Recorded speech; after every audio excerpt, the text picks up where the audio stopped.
Welcome to Life Stories powered by Lifesong. I'm your host, Kondo, and this is season 2, where we will be inspired by ordinary people who chose to do some pretty extraordinary things. And so each episode, we get to sit down with individuals who saw a need, sensed a stirring, or simply refused to look away, stepped in, and then chose to act. These are stories of compassion and courage and conviction that remind us what's possible when we step out of our comfort zones, whether that's rescuing children from trafficking or building schools in remote villages or transforming entire communities one family at a time. So grab your coffee, settle in, be prepared to be inspired. This is Life Stories.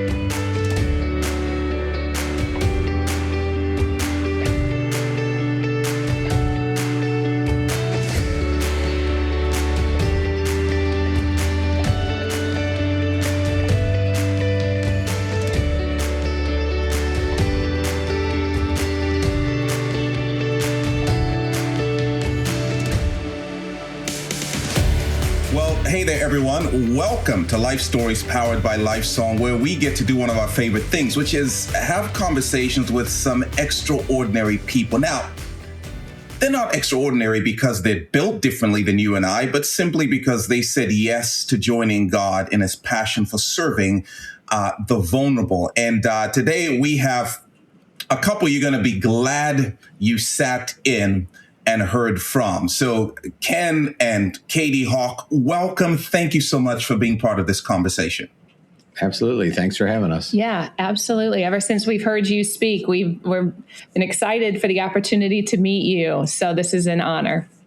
Oh, my word. Well, that's probably a great place to start. I mean, one of the great things we have in common is we have been at the same conference retreat put on by Lifesong in different parts of the country. And we've never actually had a conversation. So I've been looking forward to this myself. So where are you guys located physically on the globe currently?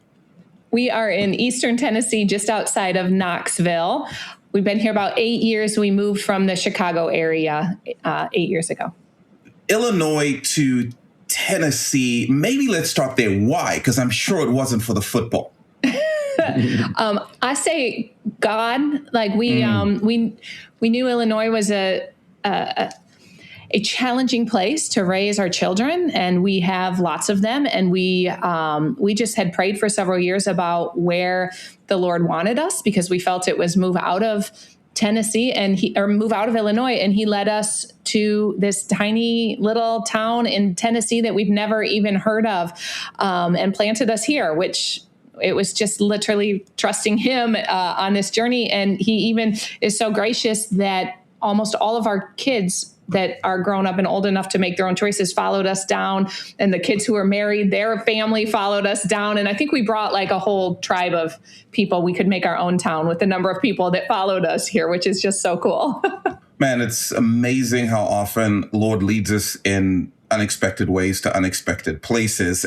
Does it feel like home to the heart? I would say yes. Like we talk about this. How long do we have to be here till we can be from Tennessee? Our kids came here. They're all young. A bunch of our kids are young, so they get to say I'm from Tennessee. I still sometimes say we're from Illinois, but, Northern Illinois or Chicago, but been in Tennessee 8 years. But after 8 years, you're kind of from Tennessee. So if the two of you were cheering the Tennessee Tourism Committee, and we all came to visit, what is right now a must-see from your perspective? We've lived in Tennessee, and if you came to visit, we would tell you have got to do this. The mountains. Smoky Mountains. Really? Yes. No Yes. doubt. They're beautiful. And just in general. They never get old. Never. When we moved here, it was an interesting thing. You'd ask people the same kind of question, like, what should we be doing? And they'd be like, Cades Cove. That's one of the most popular parks. But everywhere you go into the mountains, and we live right in the foothills of the mountains, so it's easy to get there. But everybody participates in it all the time. It is just a great place to visit. I just want to share this story really quick. We adopted two children from Poland, and when they came to Tennessee, they were just learning English. And so we were telling them about the Smoky Mountains, and our little boy was terrified. He started crying. He did not want to go. And we didn't understand why he would be afraid of the mountains. So when we brought him here, we showed him, we're like, look, mountains, they're beautiful. And his eyes lit up. He got so excited. And then he was able to communicate with us. The word smoky in Polish means dragon.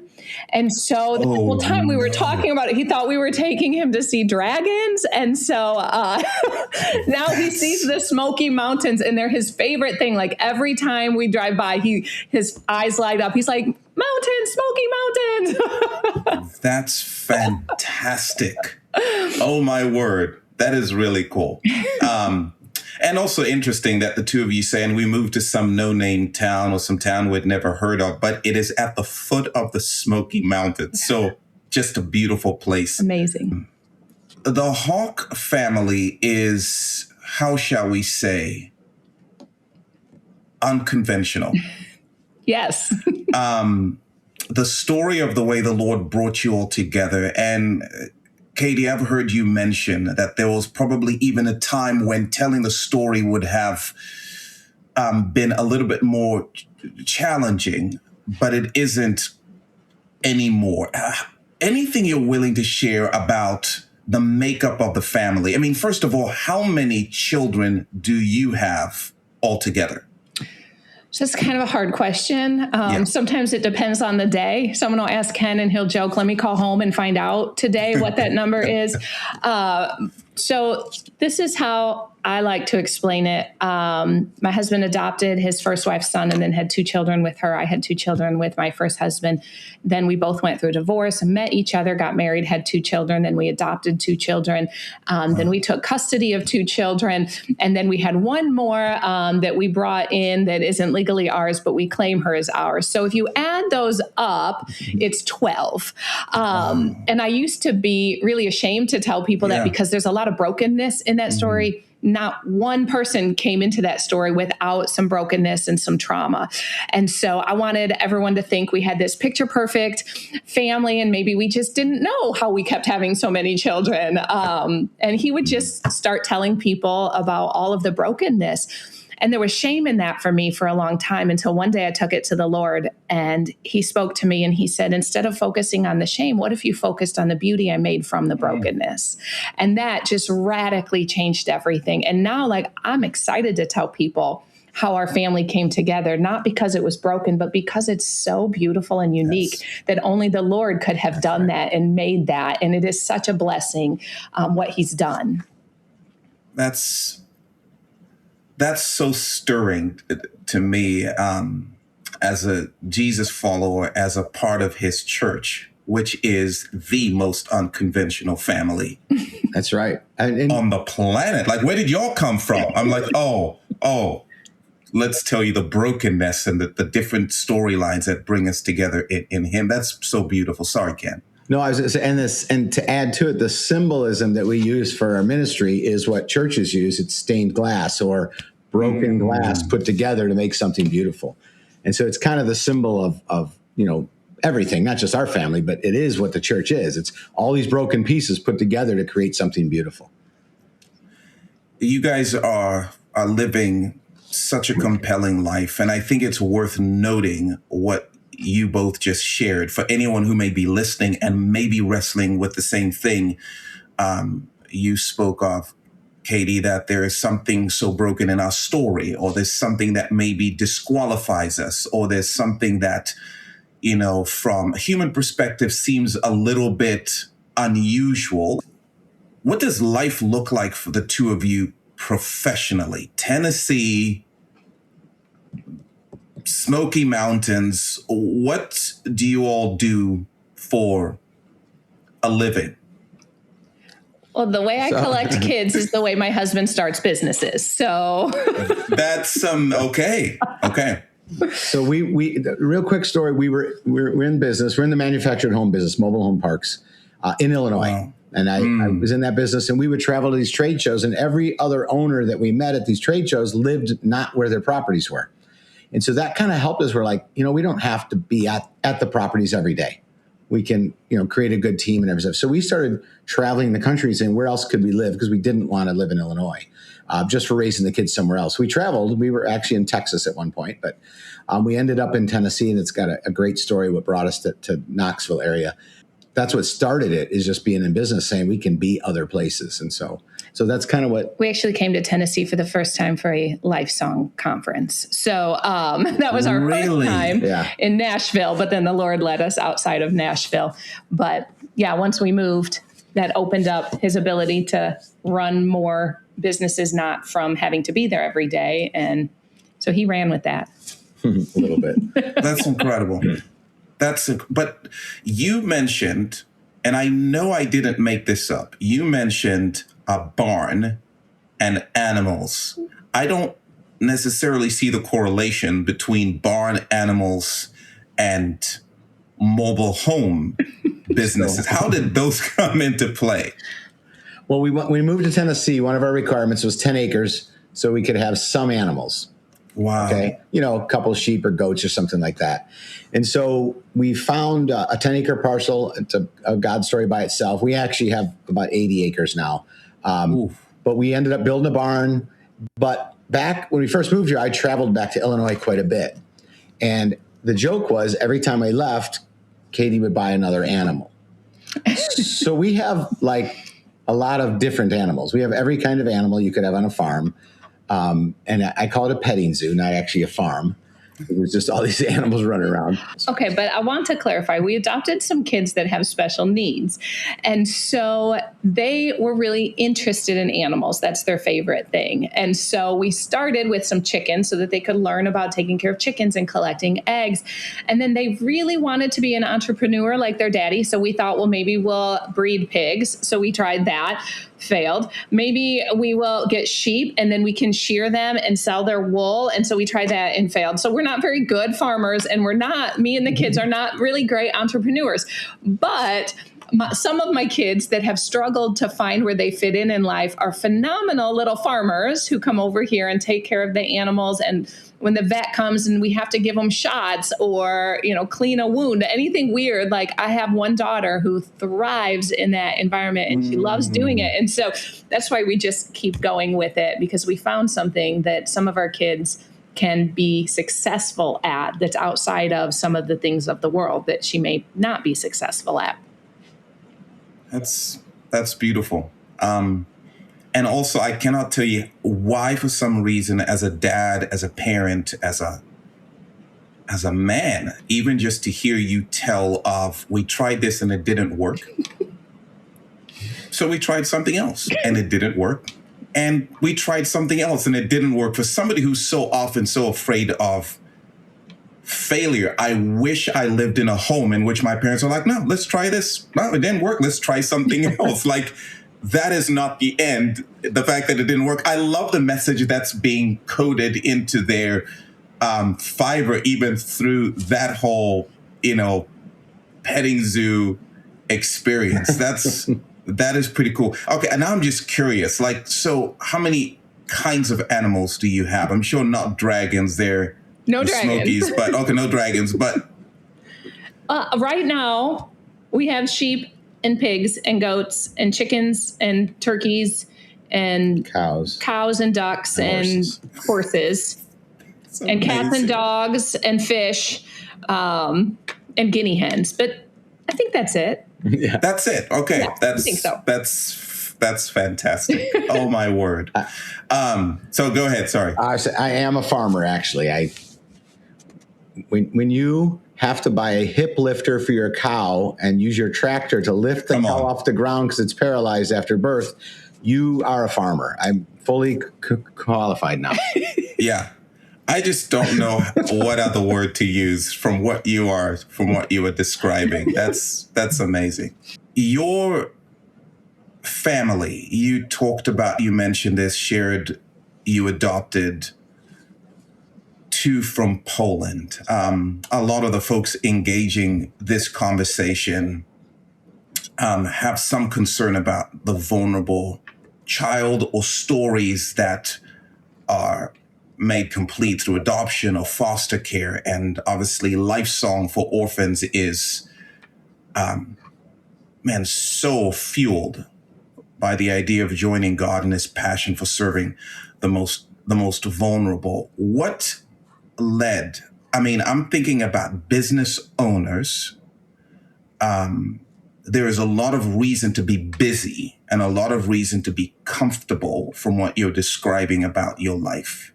And yet, add to that the way your beautiful family was brought together.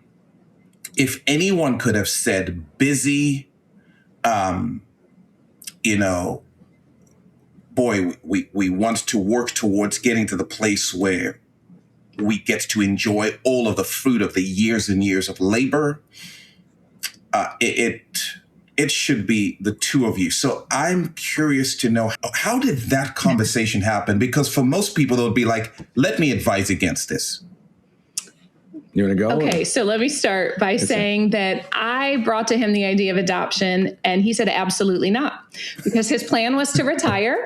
And then he went through divorce. So then he pushed that retirement back 5 years, and then he met me. So he pushed it back 5 more years, and then I said, let's adopt. And he said, absolutely not. Well, I when we got married, I was 44 years old, and she said, I want to have more kids. I said, okay, I'll have one.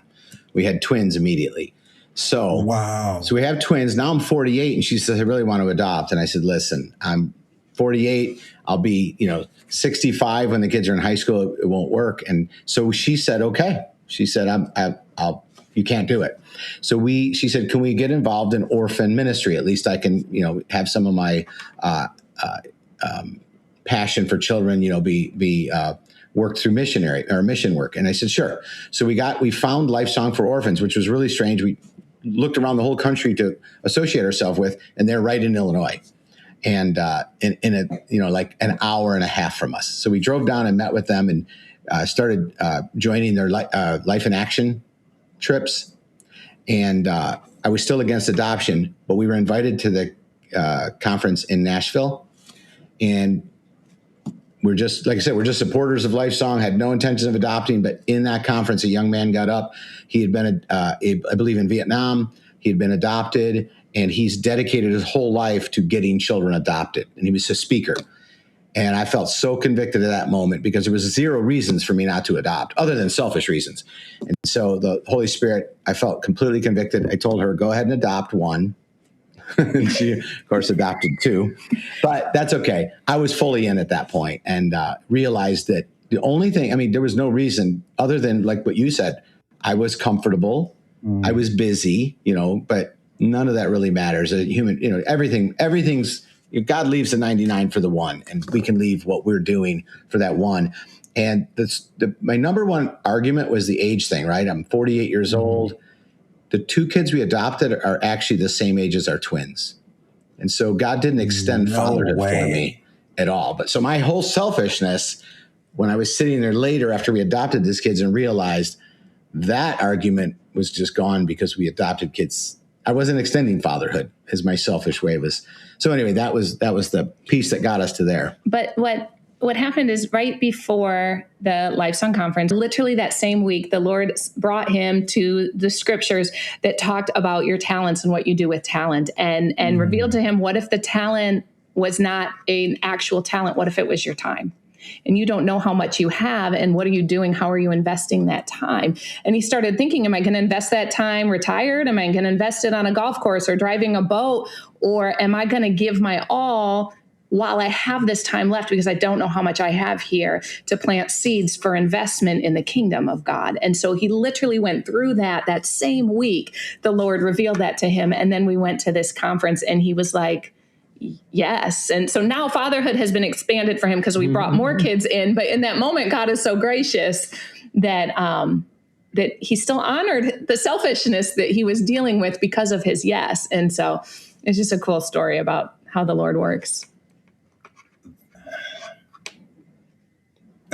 That's beautiful.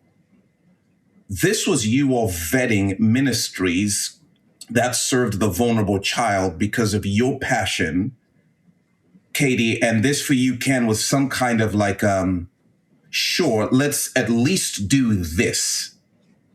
And so you started almost like a research project to find out who can we lock arms with so that Katie's passion can be lived out. And that landed you with Lifesong. Did I understand that correctly?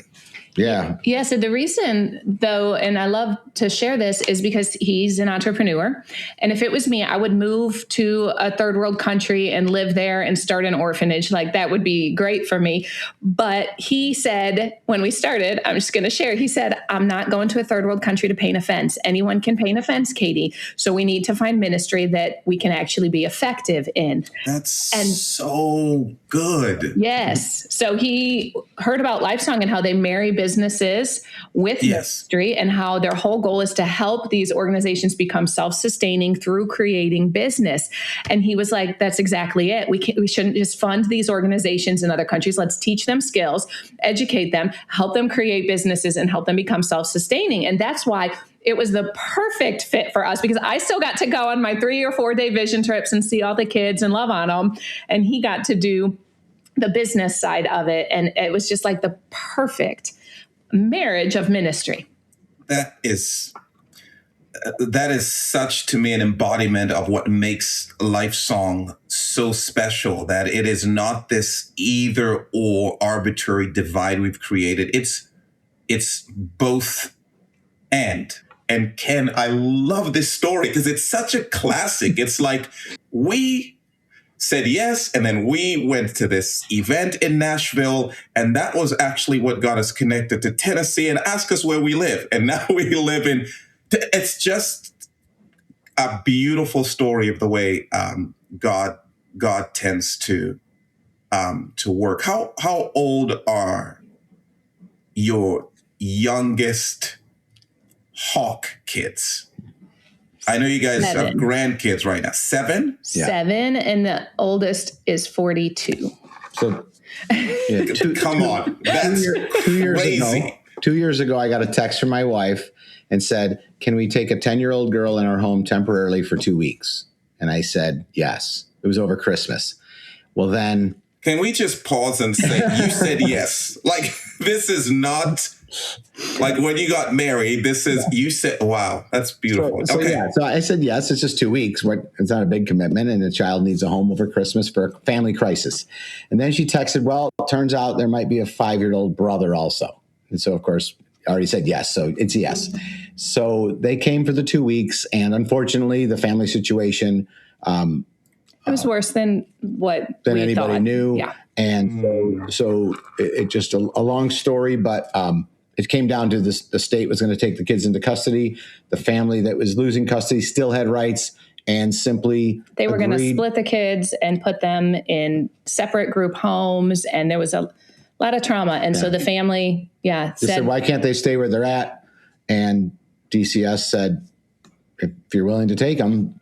And so they just left him in our custody. Can I share this one thing? It was the couple of months between when they came to stay for 2 weeks and when DCS looked at us and asked us if we'd keep them were probably the most challenging months of our entire life. There was a lot of trauma that needed to work through. It was really hard on all of our other kids. And I'm just going to be super honest and vulnerable for a minute. I was okay with the decision that DCS was going to take the kids because it was so hard. And I had told the Lord, I'll trust whatever decision you make. But if that's the decision, I'm okay with it. I'm not going to fight you on that. And we were walking out the door to go to that meeting. And my biological daughter, who has been through one trauma after another, came up and she was 13 at the time. And she said, where are you going? And I said, well, we're going to a meeting. And she said, what are they going to decide at the meeting? I said, well, they're going to decide whether these kids stay with us or go to a home. And she looked at me and she said, Mom, you know they belong here. You better fight for them.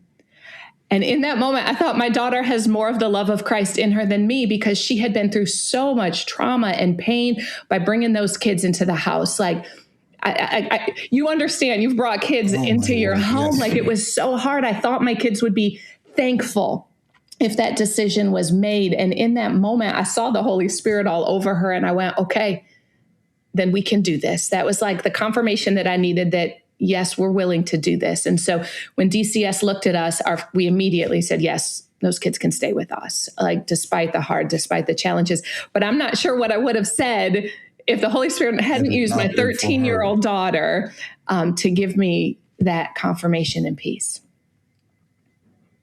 Wow. That is so profound to hear. You guys got to see a glimpse of the legacy at 13. It's like, this is what we do, Mom. Like, right. The Jesus legacy lives in us. Like, this life you've chosen to live has trickled down to a 13-year-old who's the one.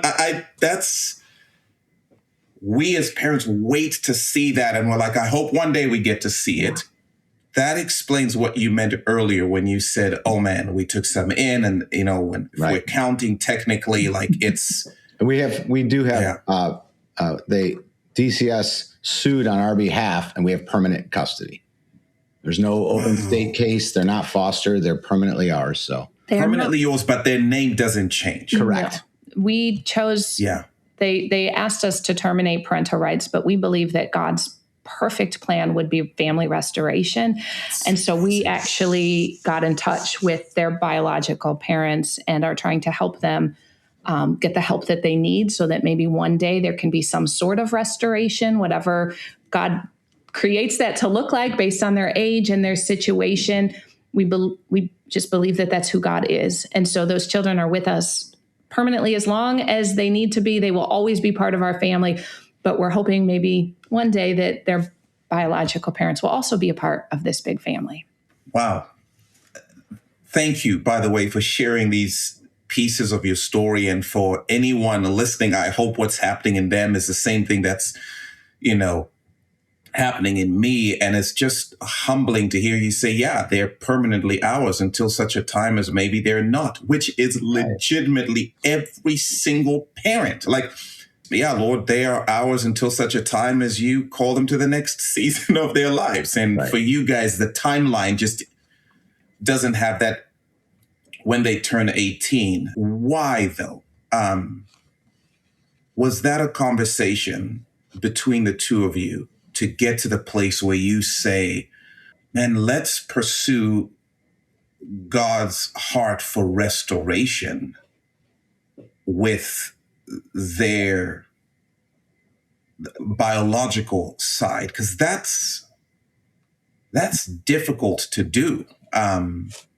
Was that assumed at one point, or was that a conversation between the two of you? Like, hey, let's start to pour into helping their parents. That's unreal.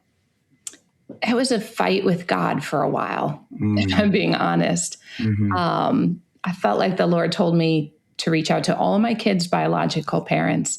And I told him no, as I think many of us do. And then he allowed me to hear the story of a young woman who had been in addiction and lost her child. And she found herself pregnant with her second child. And she decided instead of losing the child, she was going to give the child up for adoption. And so she chose a family, and the family was there when she gave birth. And that baby was born on drugs.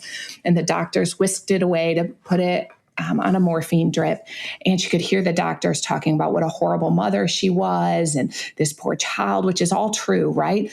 And this adoptive mother was in the room, and she walked up to the girl who had just given birth, and this woman is assuming she's going to berate her also. And this adoptive mom says to this woman, she said, I just want to let you know, we changed our minds. And she thought, okay, they're not going to adopt my child. And the woman says, no, we originally said it was going to be a closed adoption, but we want this to be open because we believe that you can be healed and have a relationship with your child. And this woman said it was the first time in her life she ever felt the love of God, that she ever felt the grace and mercy and forgiveness. And today she is restored. She is a preacher who shares the gospel. She has got her first child back. She has a relationship with this child she gave up for adoption. She's married and has 2 more kids. And like her whole life is dedicated to sharing the gospel. And it was so beautiful. The Lord said, Katie, I want that for your kids too. And I was like,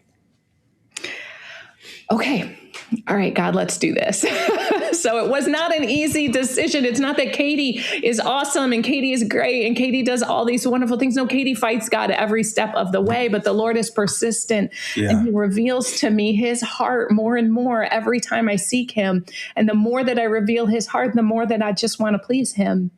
And so that's it. I'm not great. I just have been shown things from the Lord. And even the story of where she reached out to the Polish mom, because we knew where she was because our kids were in a foster home in Poland. And so she was able to reach out to the foster mom and say, here's what I want to do. Through all the language barrier and things, we had to use Google Translate, and we're not sure exactly what we said all the time. Mm-hmm. We got a little help with the first letter, but go ahead and tell them what that became. Yes, so I have a relationship now with their biological mom, their grandmother, their aunt. And this is so cool because if you've ever adopted kids, you know how hard it is, which we homeschool. But for a season, they were in school and they did one of those projects where you have to bring in a baby picture. Well, I don't have baby pictures of several of my kids, and it's a hard season for them to be in. But when I created this relationship with their mom, she sent me their baby photos. And I now have baby photos of all of my children, whether I knew them at birth or not. And that's just one of the ways that the Lord blesses our obedience, because I never expected that. And it was such a beautiful gift from him. It seems like you guys could write a book about when God speaks, the number of times he has spoken to you and how he's chosen to do that is mind-boggling. Now, it's interesting because they're like, so voice in the sky, is it something you hear in your mind? But for me to hear how often he sent word, because it seems like you're postured a particular way, or you've said yeses in his direction, even just the slightest of leans. And you go to a conference and the night before he's talking to you about talent, and you get there and then somebody's talking about something that completely relates, and it's him, or it's like it's a hard season and this should be every reason to say no. And then our 13-year-old of all the kids, she's the one who ends up saying, it's amazing to be reminded how loud and chatty God loves to be. But to hear the many ways he's spoken to you, and it just makes me think, like, tell me another one, because I bet you there are so many stories of, where there's a crossroads moment and he stepped in and made very clear, this is the direction I want you to go. But that's amazing. You have baby pictures from Poland because of that. Absolutely. Gesture is just, that's amazing. Katie, you are a powerhouse. In the middle of all of this, you have Katie Hauck Ministries. I mean, when did this happen? You're a speaker, you're a podcaster. You just set lives ablaze with your voice and your cool tattoos. By the way, my kids would give me so much grief on account of you. She loves Jesus. She's setting the world on fire. She's making a difference, and she has tattoos. I'm like, all right, you're right. You cannot argue with. That is compelling. I am sold. What started when? Let me share just a really quick snippet of how God, if you ask God for something, he gives it to you. So she was newly saved. We were going to church. We'd just gotten married, I think maybe in the first year about. And we're going to church regularly. And I didn't get the don't talk about money, politics, and religion, right? I just didn't get it. So I talked to everybody about all those things. And she said, I'd really like to be able to just comfortably talk, because she was raised, you don't talk about those things in the public, right? So she said, man, I'd love to have that boldness. I'd love to be able to just speak about my faith to people. And I said, if you ask God for that, he's going to give it to you. It's a true story. At the church we were at, her and I, we had owned a small newspaper, so we were known to do some marketing. And the church came and said, there's this program called Back to Church Weekend. And everybody, we're just promoting, reminding people to come back to church. And it was banners and things like that. And they said, could you guys handle the marketing? No problem. So the next week, they give us like a packet that they bought for churches. We get home, we get everything organized. We get back the next week, and the pastor comes up and he goes, okay, so after worship, we do this announcement, and then you guys come up on stage and tell us where we're at with that. She had never publicly spoken in her life. I was in business, so I had some meetings where I'd spoken to small groups. But anyway, so here we are in front of this church with 600 or 700 people. But here we are. Literally, she walks up, acts like she'd spoken on stage forever. No way. And that was it. That was the beginning. But like literally within days of her saying, I wish I could just stand up here and boldly talk in front of people. That opportunity was given. Yeah. Isn't that amazing? So anyway, I always say that's to me where it started. That was the seed. Yeah. So Ken remembers that pretty vividly. You do as well? Yes. It was still a season before the Lord really started to do a work and drew me even closer. And kind of like animals, how we just try something and it fails, and we try something else and it fails, right? So that's sort of what ministry was for me. I felt the Lord telling me to step into ministry. Do you know, when he told me to do YouTube, my very first YouTube video was the kids and I dressing our new piglets up in tutus so that we could sell them as house pets. Seriously, that was my first YouTube video. Yes. Because I was like, Lord, I don't know what you want me to do, but these pigs just got born. We could try this. That was not what he wanted me to do. You can't find that video anymore. But he just kept leading me, and I'd fail, and I would just start something else, and I'd fail, and I'd start something else, and I'd fail, and I'd start something else. And one day I said, Lord, what now? I failed everything. I was thinking about quitting, and he said, now it's time to start speaking. And I was like, you're insane, God. Like, there's zero chance I'm speaking. Everything that I've done has failed. Like, I started this Bible study. It failed. I started a YouTube channel. It failed. I started a blog. It failed. And the Lord had this crazy story. I was sitting in church and my hand just started writing, and I'm writing. And I didn't know what I was writing. And when I got done, I looked down and it was a list of everything that I had done that had failed. And I was like, cool. Thanks for that, God. Like, you reminded me of all my failures, right?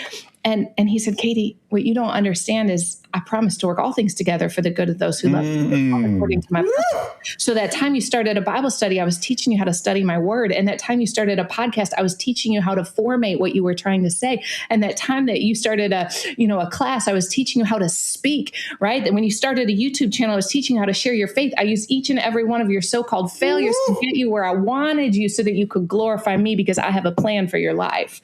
And so I was like, okay, I'll do whatever you ask, fail or not, because his idea of success is different than our idea of success. And we can't base our success on the world and numbers and whatever the world says success looks like. We base it on obedience to him and what he's called us to do. Sorry.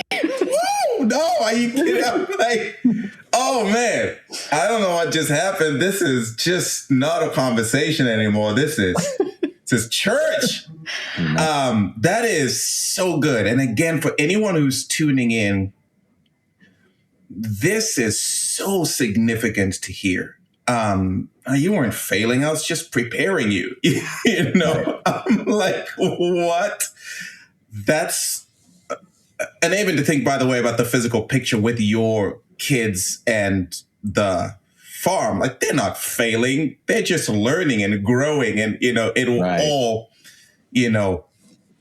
be woven together. Was that day on that stage in that church a discovery moment for you, or did you already know yourself to have a communicator's gift?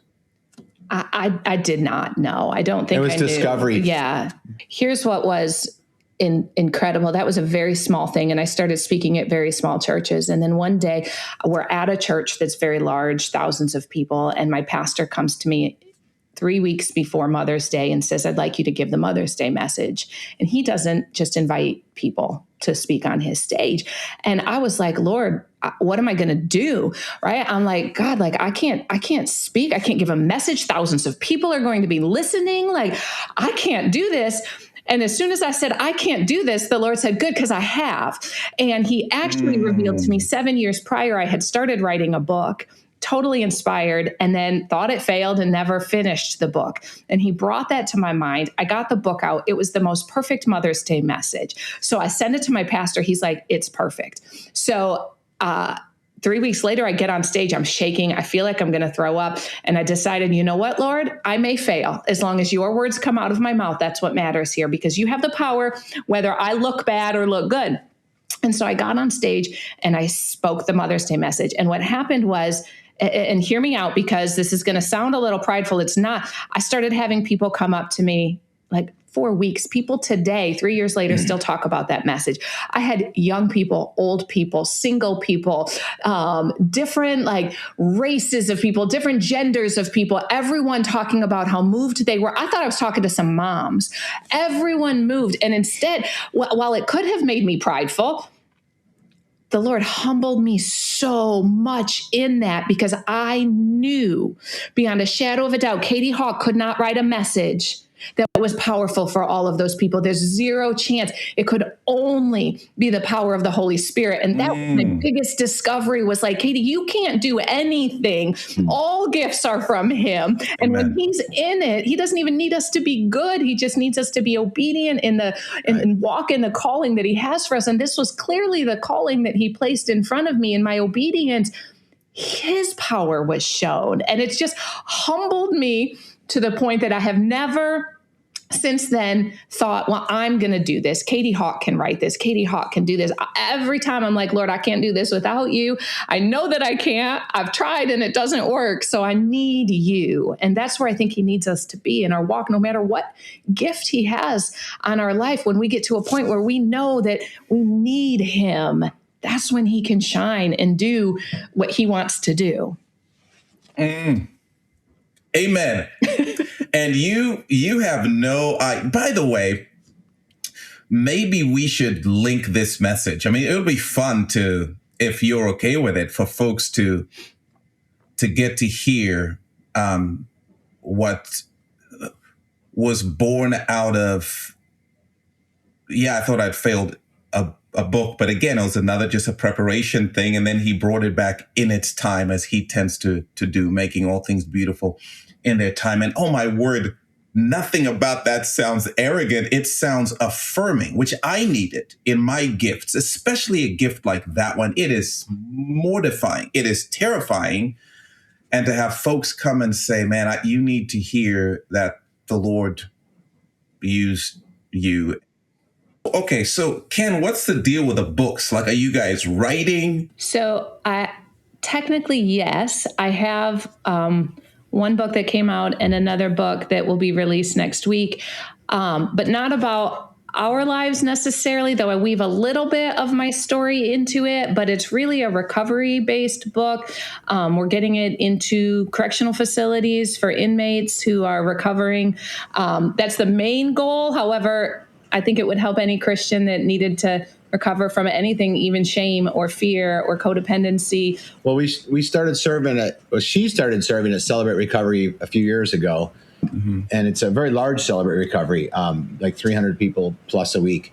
And so she started serving there. And then I joined a couple of years ago. And that has kind of led Katie on her YouTube channel, started interviewing people who have been delivered from addiction through Jesus Christ, through some of these recovery homes that are all over the country. And we thought, we'll interview a few people. The story's probably repetitive. Well, every story is unique, different, amazing. But I'll give you a really quick one. Our church live streams into 6 local jails.